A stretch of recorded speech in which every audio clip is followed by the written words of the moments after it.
Because it's Brian with Turp Organic. The lawn that you see behind me is Bermuda grass that has just barely come out of winter dormancy. We're in spring right now, and a lot of the brown that you see is my winter ryegrass that's died off, but hasn't been overtaken by the Bermuda. By the time late spring rolls around, your summer grasses like Bermuda, like St. Augustine, like zoysia, like buffalo, like all of the others out there, they really need some fertilizer because their strongest growth period is during the summer. So to get these grasses to spread and fill in thin spots or bare spots like you see behind me, you really got to give it all of the nutrients, all of the fertilizer that it requires for optimal growth. Now, if you want to push this fast like I do, one of the most common options out there is to put down ammonium sulfate.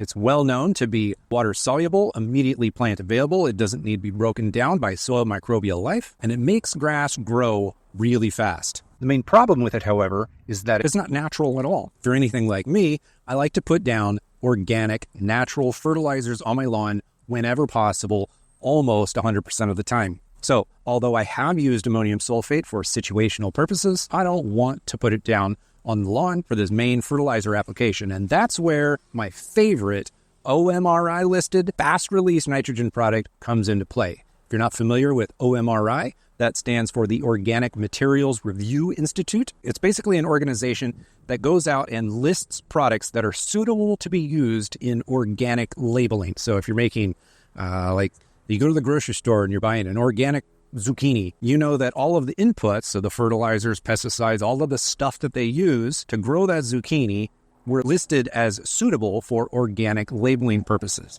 In the lawn, it's no different. If we don't want to use harmful chemicals or synthetic fertilizers, then we should stick to OMRI listed ingredients. Typically, natural ingredients for fertilizers that contain a lot of nitrogen are very slow release. Things like soybean meal or feather meal or meat meal or blood meal or just plain old regular compost. It takes a while to make this stuff, and then it takes a while after it's put on the grass for the grass to respond to it. But I've been using a product for a handful of years called Grass Genie. Been made by the Lawn Box company.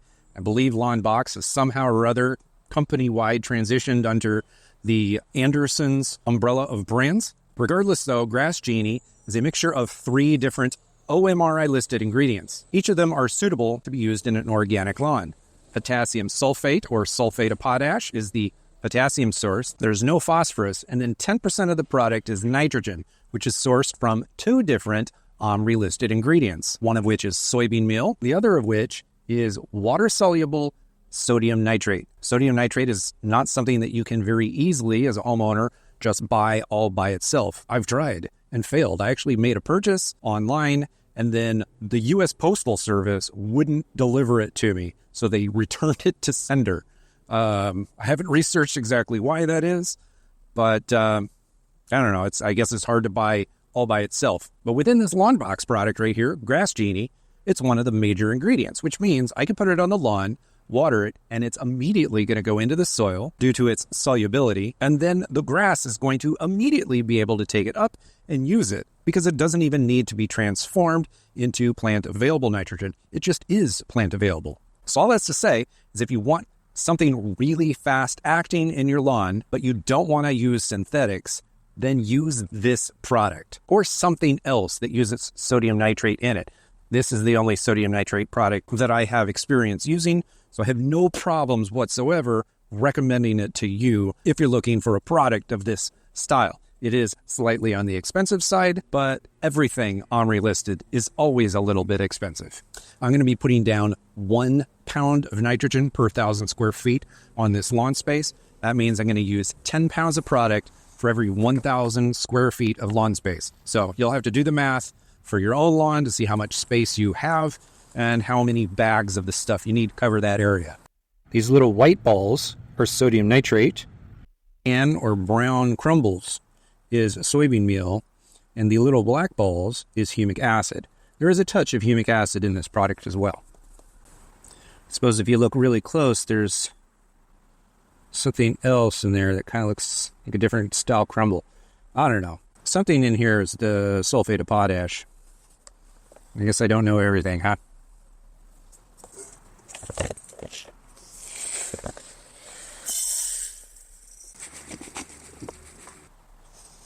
Yeah, I suppose there's a little bit of sulfur in here too. And of course, 1.15% humic acid. It's not very much. but it's a nice little touch.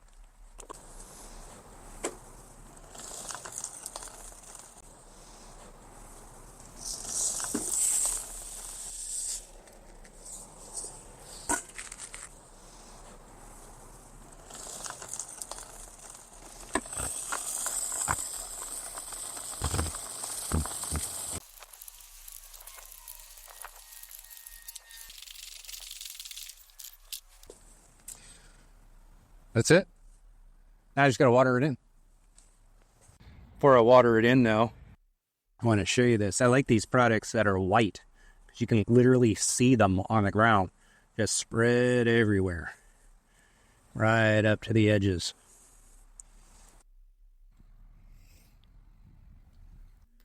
Got nice even coverage. Just throw a little bit of water on it. It'll dissolve into the water, sink into the dirt underneath the grass, and the grass will start growing. Look at this weed. I'm literally attempting to let the grass get overgrown a little bit so that I can spray for weeds. That's a different video though. It's June 15th now. 12 full days have passed, and as you can see, everything looks really nice except for the thin spots where the Bermuda has not spread into those areas. So here we go. I'm going to apply that exact same fertilizer application again. Bermuda grass is a nitrogen hog. You can give it a ton of nitrogen if you need it to spread. But once that lawn is fully dense, you don't have to go so heavy unless you really want to. I'm a strong proponent on this channel of not over applying nitrogen to the lawn for the sake of unnecessary growth.